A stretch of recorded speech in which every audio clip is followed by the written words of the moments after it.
महाराजा शिवी की कहानी। भारतीय धार्मिक कहानियों में महाराजा शिवी की कहानी प्रमुख है। कुरु वंश में जन्मे उसी नगर देश के राजा शिवी बड़े ही परोपकारी और धर्मात्मा थे। परम दानवीर राजा शिवी के द्वार से कभी कोई खाली हाथ नहीं जाता था। प्राणियों के प्रति राजा शिवी का बड़ा स्नेह था। उनके राज्य में हमेशा सुख शांति और स्नेह का वातावरण बना रहता था। ईश्वर भक्त राजा शिवी की चर्चा स्वर्ग लोक तक होती थी। देवताओं के मुख से राजा शिवी की इस प्रसिद्धि के बारे में सुनकर इंद्र और अग्नि को विश्वास नहीं होता था। अतः उन्होंने उसी नरेश की परीक्षा करने की ठानी और एक युक्ति निकाली। अग्नि ने कबूतर का रूप धारण किया और इंद्र ने एक बाज का रूप धारण किया। दोनों उड़ते उड़ते राजा शिवी के राज्य में पहुँचे। उस समय राजा शिवी एक धार्मिक यज्ञ का अनुष्ठान कर रहे थे। कबूतर उड़ते उड़ते आर्तनाद करता हुआ राजा शिवी की गोद में आ गिरा और मनुष्य की भाषा में बोला, राजन, मैं आपकी शरण में आया हूँ, मेरी रक्षा कीजिए।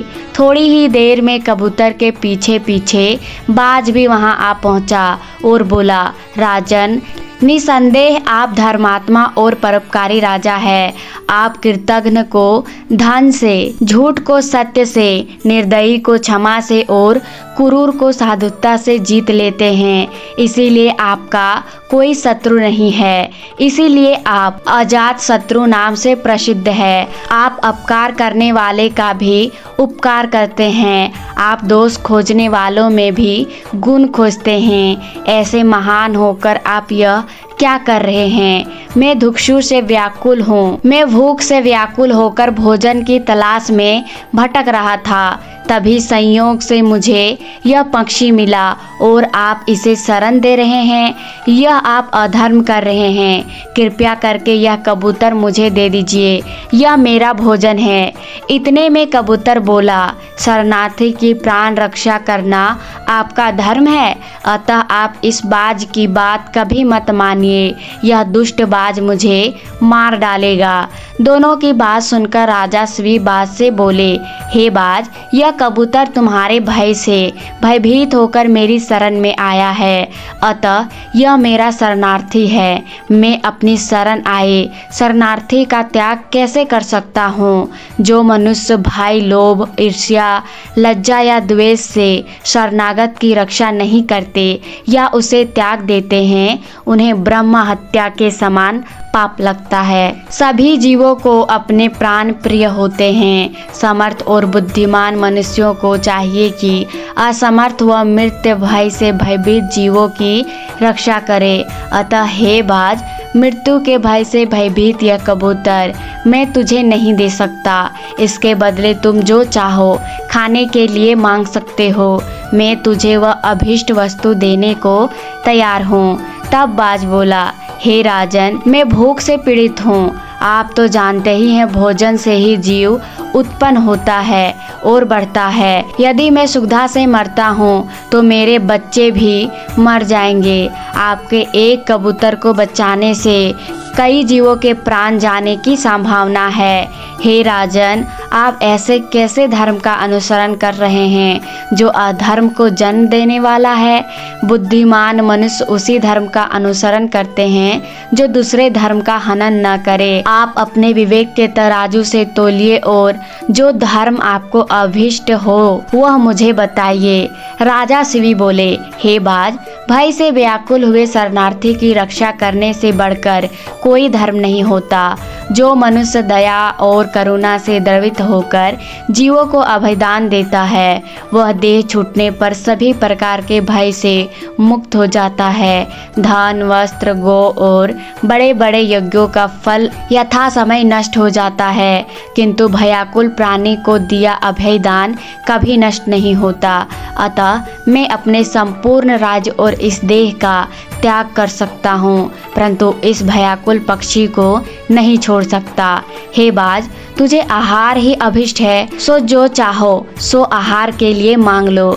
बाज बोला, हे राजन, प्रकृति के विधान के अनुसार कबूतर ही हमारा आहार है, अतः आप इसे त्याग दीजिए। राजा बोला, हे बाज, मैं भी विधान के विपरीत नहीं जाता। शास्त्र कहता है कि दया धर्म का मूल है, परोपकार पुण्य है और दूसरों को पीड़ा देना पाप है। अतएव तुम जो चाहो सो दे सकता हूँ, परंतु ये कबूतर नहीं दे सकता। तब बाज बोला, ठीक है राजन, यदि आपका इस कबूतर के प्रति इतना ही प्रेम है तो मुझे ठीक इसके बराबर तोलकर अपना मांस दे दीजिए, जिससे मैं अपनी क्षुधा शांत कर सकूं। मुझे इसके अधिक और कुछ नहीं चाहिए। प्रसन्न होते हुए राजा शिवी ने कहा, हे बाज, तुम जितना चाहो उतना मांस मैं देने को तैयार हूँ। यदि यह क्षण भंगुर देह धर्म के काम न आ सके तो इसका होना व्यर्थ है। यह कहकर राजा ने तराजू मंगवाया और उसके एक पलड़े में कबूतर को बैठा दिया और दूसरे पलड़े में वह अपना मांस काट कर रखने लगे। लेकिन कबूतर का पलड़ा जहाँ का तहाँ ही रहा।